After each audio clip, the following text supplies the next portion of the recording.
Hello and welcome my dear students. I am Rushali ma'am from VM Academy Classes Nashik. हम देख रहे हैं Maharashtra state board का syllabus for 12th chemistry और 12th chemistry का हम देख रहे हैं चैप्टर नंबर 1. आज थ्योरी का लास्ट लेक्चर है. आज का लेक्चर नंबर 12 है. चैप्टर नंबर 1 है हमारा सॉलिड स्टेट. तो आज हम देखेंगे एन टाइप सेमीकंडक्टर क्या होते हैं, पी टाइप सेमीकंडक्टर क्या होते हैं और उसके साथ साथ हम देखेंगे मैग्नेटिक प्रॉपर्टीज़ ऑफ सॉलिड. तो मैग्नेटिक प्रॉपर्टीज़ में बहुत इंपॉर्टेंट हम देखेंगे डायामैग्नेटिक क्या होता है, पैरामैग्नेटिक क्या होता है एंड फेरोमैग्नेटिक सब्सटेंसेस क्या होते हैं और उनके एग्जाम्पल भी देखेंगे. तो चलो स्टार्ट करते हैं. Lecture number 12 N and P type semiconductor and magnetic properties of solid with VM academy Nashik. तो जो हमने देखा कि प्योर जो सेमीकंडक्टर होते हैं उनकी कंडक्टिविटी क्या होती है, लो होती है. तो conductivity of semiconductor can be increase by doping. तो डोपिंग क्या है वो समझ लो पहले. Doping means addition of minute quantity of impurity. Minute मतलब बहुत कम अमाउंट में क्या करनी है, इम्प्योरिटी को ऐड करना है in semiconductor to increase the conductivity of semiconductor. इस प्रोसेस को क्या कहते हैं, डोपिंग कहते हैं. And the addition of impurity is known as the dopant. मतलब जो भी हम ऐड कर रहे हैं इम्प्योरिटी उसे क्या कहेंगे, डोपेंट कहेंगे. तो एक्सट्रिंसिक सेमीकंडक्टर को कैसे डिफाइन कर सकते हो, a doped semiconductor. Doped means जिसमें इम्प्योरिटी ऐड हो चुकी है, having higher conductivity than pure intrinsic semiconductor. जिसकी कंडक्टिविटी क्या हो चुकी है, डोपिंग की वजह से इंक्रीज हो चुकी है, उसे हम क्या कहेंगे, एक्सट्रिंसिक सेमीकंडक्टर. तो कैसे डिफाइन होगा, a doped semiconductor having higher conductivity than pure intrinsic semiconductor is called extrinsic semiconductors. मतलब जब भी आप प्योर सेमीकंडक्टर में थोड़ी सी इम्प्योरिटी ऐड करोगे उसे डोपिंग कहोगे और ऐसे डोप्ड सेमीकंडक्टर को हम क्या कहेंगे, एक्सट्रिंसिक सेमीकंडक्टर. तो चलो एग्जांपल देखते. तो चलो देखते types of intrinsic semiconductor. Intrinsic semiconductor मतलब जो हो जिसका क्या हो चुका है, डोपिंग हो चुका है, जिसकी इलेक्ट्रिकल कंडक्टिविटी इम्प्योरिटी ऐड करने की वजह से इंक्रीज हो चुकी है. तो दो टाइप की इम्प्योरिटी ऐड होगी, इसलिए इंट्रिंसिक सेमीकंडक्टर के कितने टाइप है, दो टाइप है, N type and P type. जो small N and small P होते हैं वो बहुत इंपॉर्टेंट है क्योंकि स्मॉल एन का मीनिंग होता है निगेटिव. तो यहाँ पे इलेक्ट्रॉन की अमाउंट क्या होगी, ज़्यादा होगी, मतलब इलेक्ट्रॉन एक्सेस होंगे यहाँ पे.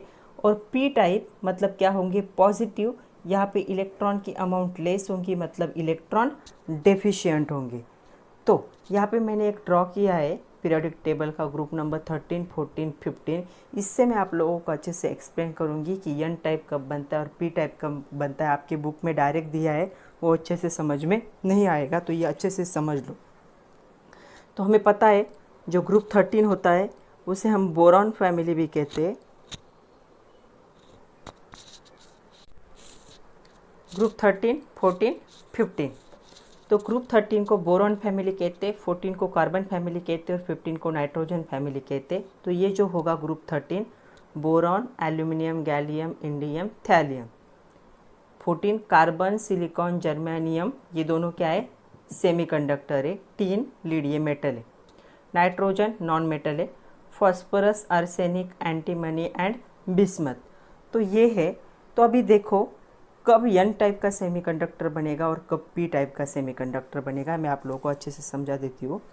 सपोज मैंने सिलिकॉन को सिलेक्ट किया फॉर डोपिंग पर्पस. मतलब सिलिकॉन सेमीकंडक्टर तो है, प्योर फॉर्म में क्या करेगा, बहुत कम इलेक्ट्रिकल कंडक्टिविटी उसकी, उसे हमें बढ़ाना है बाय एडिंग इम्प्योरिटी. तो एक बार इस साइड की इम्प्योरिटी ऐड करनी है हमें और एक बार इस साइड की इम्प्योरिटी ऐड करनी है. तो हमें पता है जैसे पीरियोडिक टेबल में हम लेफ़्ट टू राइट जाते हैं, इस साइड से इस साइड जाएंगे, नंबर ऑफ़ इलेक्ट्रॉन कितने से बढ़ता है, एक से बढ़ता है, राइट. और यहाँ से यहाँ कितने बढ़ेंगे इलेक्ट्रॉन्स, 1 इलेक्ट्रॉन्स बढ़ेंगे. मतलब इनका जनरल इलेक्ट्रॉनिक कन्फिग्रेशन जो होगा उसमें एक इलेक्ट्रॉन ऐड करोगे तो इसका जनरल इलेक्ट्रॉनिक कन्फिग्रेशन बनेगा. और इसके जनरल इलेक्ट्रॉनिक कन्फिग्रेशन में एक इलेक्ट्रॉन ऐड करोगे तो इसका जनरल इलेक्ट्रॉनिक कन्फिग्रेशन बनेगा. तो हम देखते बोरॉन का क्या होगा, एटॉमिक नंबर 5 है, तो 1s2, 2s2, 2p1, okay. Carbon का 6 है, एक ही इंक्रीज हुआ, 1s2, 2s2, 2p2। नाइट्रोजन का एक इंक्रीज होगा 7, 1s2, 2s2, 2p क्या होगा 3। आ रहा है समझ में? मतलब जो जनरल इलेक्ट्रॉनिक कन्फिग्रेशन होता है वो पूरी फैमिली के लिए सेम होता है। तो इसका जनरल इलेक्ट्रॉनिक कन्फिग्रेशन में जब एक इलेक्ट्रॉन ऐड करते हैं हम तो हमें मिलेगा ये general electronic configuration of group 14। और ग्रुप 14 के जनरल इलेक्ट्रॉनिक कन्फिग्रेशन में जब हम एक इलेक्ट्रॉन को ऐड करेंगे तब हमें मिलेगा general electronic configuration for group 15। ये बहुत इंपॉर्टेंट है। तो समझ लो जैसे कि सिलिकॉन है, ये सेमीकंडक्टर है लेकिन प्योर कंडीशन में बहुत कम इलेक्ट्रिकल कंडक्टिविटी है उसकी, उसे हमें इंक्रीज करना है बाय एडिशन ऑफ इम्प्योरिटी जिसे हम डोपिंग कहते हैं।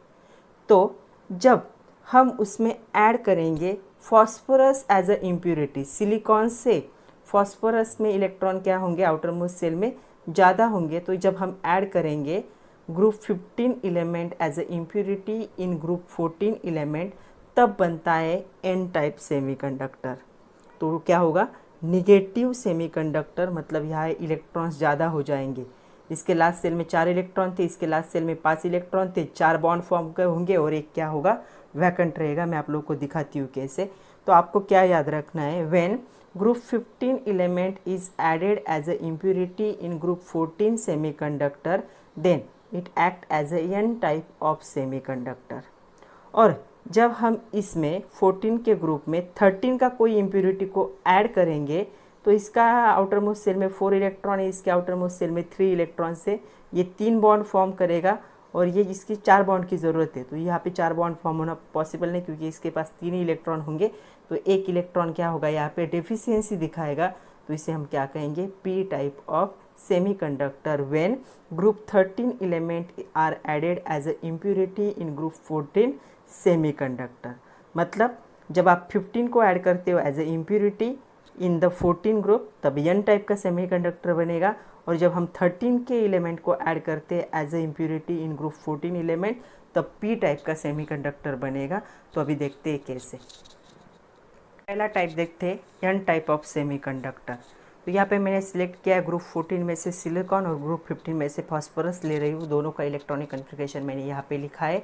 Silicon atomic number 14 284 and phosphorus atomic number 15 285। तो इसके लास्ट सेल में 4 इलेक्ट्रॉन है, मतलब ये 4 बॉन्ड फॉर्म करेगा। तो ये क्या करता है 4 बॉन्ड फॉर्म करता है जिसे हम टेट्राहेड्रल बॉन्ड भी कहते हैं। तो 4 बॉन्ड होंगे चारों साइड से। तो 1 2 3 4 1 2 3 4 1 2 3 4 1 2 3 4 हर सिलिकॉन कितने बॉन्ड फॉर्म करेगा 4, because last shell contain 4 electron. जितने वैलेंस इलेक्ट्रॉन होते हैं जनरली उतने बॉन्ड फॉर्मेशन होता है। तो ये था प्योर सेमीकंडक्टर था सिलिकॉन जिसकी कंडक्टिविटी लोअर है। हमें इसे इंक्रीज करना है by doping process means by addition of impurity from group 15 element. तो यहाँ पे ग्रुप 15 में से फास्फोरस ऐड किया जिसके लास्ट सेल में कितने इलेक्ट्रॉन्स थे 5 इलेक्ट्रॉन्स थे। तो जैसे हम इस इम्प्योरिटी को ऐड करते हैं मतलब ये कितने बॉन्ड फॉर्म करने की कैपेसिटी इसमें 5 बॉन्ड फॉर्म करने की कैपेसिटी है। तो क्या हुआ जैसे ही फास्फोरस ऐड करते हैं तो मोस्टली कितने बॉन्ड फॉर्म हो सकते हैं, मोस्टली 4 ही बॉन्ड, 4 से ज़्यादा कोई भी ज़्यादा बॉन्ड फॉर्म नहीं हो कर सकता। तो यहाँ पे देखो क्या हो रहा है कि सिलिकॉन अपना एक इलेक्ट्रॉन फास्फोरस के साथ क्या कर रहा है एक बॉन्ड फॉर्म कर रहा है। ये सिलिकॉन अपना एक इलेक्ट्रॉन, ये सिलिकॉन अपना एक इलेक्ट्रॉन, ये सिलिकॉन अपना एक इलेक्ट्रॉन। तो 5 में से 4 इलेक्ट्रॉन क्या हो गए यहाँ पे यूज़ हुए इन बॉन्ड फॉर्मेशन एंड एक इलेक्ट्रॉन क्या रह गया अभी वो फ्री मोबाइल इलेक्ट्रॉन है या फिर वैलेंस इलेक्ट्रॉन है, मतलब उसके साथ कोई भी पेयरिंग में नहीं है, ना ही वो कहीं पे बॉन्ड फॉर्म कर सकता है। ऐसा फिफ्थ वाला बॉन्ड फॉर्म होना पॉसिबल नहीं है। तो यहाँ पे क्या हो गया एक निगेटिव चार्ज एक्स्ट्रा है, एक इलेक्ट्रॉन है। तो इलेक्ट्रॉन को हम कैसे डिनोट करते हैं e⁻⁻। तो इलेक्ट्रॉन यहाँ पे एक्सेस हो गए इसलिए इसे निगेटिव टाइप मतलब एन टाइप का क्या कहेंगे semiconductor. Because of addition of phosphorus इसकी इलेक्ट्रिकल कंडक्टिविटी क्या हो चुकी है इंक्रीज हो चुकी है और इसे हम कहेंगे एन टाइप ऑफ सेमीकंडक्टर। एक बार फिर से सुन लो, सिलिकॉन ग्रुप 14 का एलिमेंट था, प्योर सेमीकंडक्टर है ये। इसकी कंडक्टिविटी इंक्रीज करने के लिए इसको डोपिंग प्रोसेस की ज़रूरत है, मतलब एडिशन ऑफ इम्प्योरिटी की ज़रूरत है। तो ग्रुप 15 में से एक एलिमेंट यहाँ पे क्या किया जाएगा, माइन्यूट अमाउंट मतलब बहुत कम अमाउंट में इसको ऐड जब हम करेंगे, तो जैसे हम ऐड करते हैं तो इसके लास्ट सेल में 4 इलेक्ट्रॉन थे सिलिकॉन के, फॉस्फोरस के 5 थे, तो 5 में से वो 4 इलेक्ट्रॉन सिलिकॉन के साथ यूज़ कर रहा है इन बॉन्ड फॉर्मेशन, लेकिन जो 5th वाला इलेक्ट्रॉन है वो इलेक्ट्रॉन फ्री इलेक्ट्रॉन रहेगा। तो यहाँ पे इलेक्ट्रॉन एक्सेस हो रहे स्ट्रक्चर में, मतलब निगेटिव चार्ज एक्सेस है, तो इसे हम क्या कहेंगे, N type of semiconductor. दूसरा टाइप है पी टाइप, जिसे पॉजिटिव सेमीकंडक्टर, मतलब यहाँ पे पॉजिटिव एक्सेस होंगे, मतलब डेफिशिएंसी ऑफ क्या होगा, इलेक्ट्रॉन होगा। ओके, इलेक्ट्रॉन कम पड़ रहे हैं इम्प्योरिटी की तरफ से। तो यहाँ पे था सिलिकॉन, ये सिलिकॉन क्या था, प्योर सेमीकंडक्टर था, इसकी कंडक्टिविटी लोअर है, तो इसमें हम ऐड कर रहे हैं बोरॉन एज अ इम्प्योरिटी, और बोरॉन का इलेक्ट्रॉनिक कन्फिग्रेशन होगा 5a, तो क्या होगा 2 3, तो लास्ट सेल में कितने इलेक्ट्रॉन है, 3। तो डोपिंग प्रोसेस हुई, ग्रुप 13 में से क्या हुआ, बोरॉन को ऐड किया गया सिलिकॉन में to increase its electrical conductivity. जैसे ही इसे ऐड करते हैं तो इसके लास्ट सेल में 3 इलेक्ट्रॉन है, मतलब इसके कितने बॉन्ड फॉर्म करने की कैपेसिटी है, 3 बॉन्ड। तो इसने इस सिलिकॉन के साथ एक बॉन्ड फॉर्म किया, यहाँ पे दूसरा बॉन्ड फॉर्म किया, यहाँ पे थर्ड बॉन्ड फॉर्म हुआ, लेकिन 4th बॉन्ड फॉर्म हुआ ही नहीं। तो 4th बॉन्ड फॉर्म न होने की वजह से क्या हो गया, जो सिलिकॉन का 4th इलेक्ट्रॉन था वो इलेक्ट्रॉन वैकेंट रह गया, and because of missing of bond यहाँ पे क्या हुआ, बोरॉन की तरफ से एक होल जनरेट हुआ। तो ये जो होगा इसे होल कहोगे। होल क्या है, the missing of 4th electron created and electron vacancy, उसे हम क्या कहेंगे, होल कहेंगे। तो यहाँ पे इलेक्ट्रॉन है, किसका इलेक्ट्रॉन है, ये सिलिकॉन का है, लेकिन बोरॉन की तरफ से एक इलेक्ट्रॉन नहीं, इसलिए बॉन्ड फॉर्म नहीं हो सकता। तो यहाँ पे एक होल जनरेट हो रहा है due to deficiency of electron, इसे हम कहेंगे पी टाइप ऑफ सेमीकंडक्टर। जहाँ पे होल होता है मतलब नो इलेक्ट्रॉन, इसकी तरफ इलेक्ट्रॉन ही नहीं है बॉन्ड फॉर्म करने के लिए, तो ये क्या होगा, पी टाइप ऑफ सेमीकंडक्टर। तो ये था बच्चों N type of and P type of semiconductor. Last एक छोटा सा टॉपिक है मैग्नेटिक प्रॉपर्टीज ऑफ सॉलिड, वो देख लेते हैं। So magnetic properties of solid, तो सॉलिड क्या हो सकते हैं, 3 टाइप के हो सकते हैं, diamagnetic, paramagnetic and the ferromagnetic. लेकिन उससे पहले मैग्नेटिक प्रॉपर्टी क्यों आ रही है वो हम देख लेते हैं। हमें पता है electron spin about their own axis, मतलब अगर इलेक्ट्रॉन ऐसे प्रेजेंट है अराउंड द न्यूक्लियस तो वो क्या होते हैं, स्पिन होते हैं कंटिन्यूसली इन दैट एक्सिस, मतलब वो क्या है, एक जगह पे खड़े नहीं, कंटिन्यूस क्या होंगे, मूव होते रहेंगे। ओके, और मूवमेंट की वजह से क्या होता है, मैग्नेटिक फील्ड जनरेट होता है। तो कंटिन्यूस मूवमेंट की वजह से वहाँ पे क्या है, मैग्नेटिक फील्ड जनरेट होगा।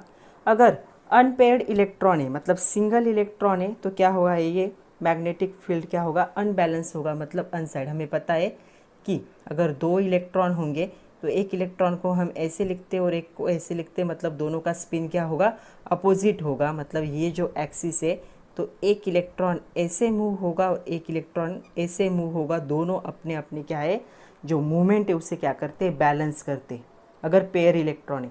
लेकिन अगर इलेक्ट्रॉन पेयर नहीं है, सिर्फ एक ही इलेक्ट्रॉन प्रेजेंट है, तो क्या होगा, उसकी मूवमेंट क्या होगी, किसी भी एक ही टाइप की होगी, आइदर ऐसी हो सकती है या फिर उल्टी हो सकती है, तो ये क्या होगा, अनबैलेंस होगा। When electrons are paired, their spin is balanced, and when electrons are unpaired, the spin is unbalanced. और इसकी वजह से मैग्नेटिक प्रॉपर्टी क्या होती है, ऑब्जर्व होती है। तो on the basis of magnetic property, solid are classified into 3 major classes. तो सब 3 मेजर क्लास है, diamagnetic solid, paramagnetic solid and the ferromagnetic. तो ये 2 आप लोग सुन चुके हो, याद करो, MOT molecular orbital theory, diamagnetic, paramagnetic, इसके बारे में सुन चुके हैं, सिर्फ फेरोमैग्नेटिक पता नहीं था। अभी तीनों को भी अच्छे से देख लेते हैं। क्या हो रहा है, इलेक्ट्रॉन अपने ओन एक्सिस में क्या कर रहा है, स्पिन कर रहा है, मूव कर रहा है। अगर पेयर इलेक्ट्रॉन तो एक दोनों का स्पिन अपोजिट होता है, एक दूसरे को बैलेंस करते। अगर सिंगल है तो एक दूसरे को बैलेंस नहीं कर सकते, ये अनबैलेंस स्पिन होगा, मैग्नेटिक मूवमेंट होगा, और ये क्या होगा, बैलेंस मैग्नेटिक मूवमेंट होगा। तो 3 टाइप है, डायामैग्नेटिक, पैरामैग्नेटिक एंड फेरोमैग्नेटिक। तो पहला देखो diamagnetic, the substance with all electrons paired are weakly repel the magnetic field, उनको हम क्या कहेंगे, डायामैग्नेटिक सॉलिड। मतलब जहाँ पे इलेक्ट्रॉन पेयर में होते, जहाँ पे बैलेंस मैग्नेटिक फील्ड होगा, उसे हम क्या कहेंगे, डायामैग्नेटिक कहेंगे। और इसके बहुत सारे एग्जाम्पल है, जैसे N2A, F2A, NaClA, H2OA, TiO2A, V2O5A। ये दोनों मैंने इसलिए लिखे क्योंकि हमेशा MCQ में आते। उसके बाद यहाँ पे बेंजीन है।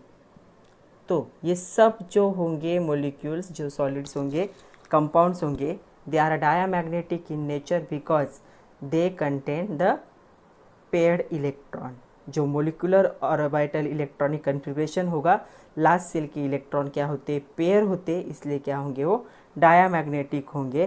Pairing of electron balance the spin and hence cancel their magnetic movement. अपने मैग्नेटिक मूवमेंट को क्या करते, कैंसिल करते। इस साइड से जितना स्पिन होगा इस साइड से भी उतना ही स्पिन होता है, तो एक दूसरे को क्या करते, मैग्नेटिक फील्ड को कैंसिल करते। उनको क्या कहेंगे, diamagnetic when electron are paired in last level.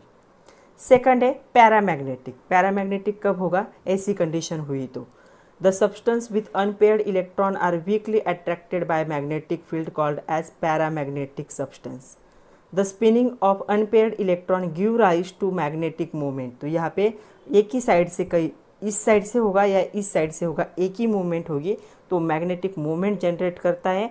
और ऐसे सब्सटेंस मैग्नेटिक फील्ड को क्या है, दिखाएंगे बिकॉज ऑफ मैग्नेटिक मूवमेंट। तो ये जो सब्सटेंस है वो मैग्नेटिज्म को क्या करते, एग्जिबिट करते। मतलब इनको हम यूज़ कर सकते हैं to make the magnet. For example यहाँ पे बहुत सारे एग्जांपल है। O2 है, उसके बाद Cu2+ है, Fe3+ है, Cr3+ है, टिटेनियम ऑक्साइड है। वहाँ पे TiO2 था, यहाँ पे TiO है सिर्फ, इसे भी याद रखना है, हमेशा आता है MCQ में। तो ये क्या होंगे, paramagnetic in nature containing 1 electron in outer most energy level. और 1 इलेक्ट्रॉन का स्पिन एक ही साइड से होगा, बैलेंस नहीं हो सकता, उनको क्या कहोगे, पैरामैग्नेटिक। फेरोमैग्नेटिक क्या होगा, the substance containing large number of unpaired electron are attracted strongly by magnetic field. मतलब अनपेयर्ड इलेक्ट्रॉन होंगे लेकिन कहाँ अट्रैक्ट हो रहे, वो मैग्नेटिक फील्ड की तरफ अट्रैक्ट हो रहे, उन्हें हम क्या कहेंगे, फेरोमैग्नेट कहेंगे। They can be use to make the permanent magnet. मतलब परमानेंटली जो मैग्नेटाइज्ड होंगे उनको बनाने के लिए इनको हम यूज़ कर सकते हैं। They retain magnetism even after removal of external magnetic field. मतलब मैग्नेटिक फील्ड में जब प्रेजेंट होते तो इनके जो अनपेयर्ड इलेक्ट्रॉन होंगे वो मैग्नेट की तरफ अट्रैक्ट होते, लेकिन जब हम मैग्नेटिक फील्ड को निकाल लेते उसके बाद भी उन पे जो मैग्नेटिज्म का जो इफेक्ट होगा वो क्या रहेगा, हमेशा के लिए रहेगा। उन्हें क्या कहोगे, फेरोमैग्नेटिक। इसके एग्जाम्पल है iron, cobalt, nickel, CrO2 etcetera. तो ये सारे क्या है, फेरोमैग्नेटिक के नेचर में। मतलब ये दोनों भी टाइप में नहीं होंगे, वैलेंस इलेक्ट्रॉन होंगे, मतलब अनपेयर्ड इलेक्ट्रॉन होंगे उनके पास। बट क्या होगा, जैसे मैग्नेटिक फील्ड के कांटेक्ट में आएंगे तो क्या होगा, ये क्या होते, अट्रैक्ट होते, और मैग्नेटिक फील्ड को हम निकाल भी ले तो भी उन पे वो इफेक्ट क्या रहता है, हमेशा के लिए रहता है। उनको क्या कहेंगे, फेरोमैग्नेटिक इन नेचर। तो बच्चों यहाँ पे हमारा जो सॉलिड स्टेट था वो ख़त्म हो चुका है। मतलब जो फर्स्ट यूनिट था, मतलब अभी तक हमारे 3 यूनिट ख़त्म हो चुके हैं, फर्स्ट, सेकंड एंड थर्ड। तो अभी हम नेक्स्ट लेक्चर में एक्सरसाइज की जो न्यूमेरिकल है उसे अच्छे से देखेंगे। तब तक के लिए पढ़ते रहिए, खुद का ख्याल रखिए। Thank you very much my dear students.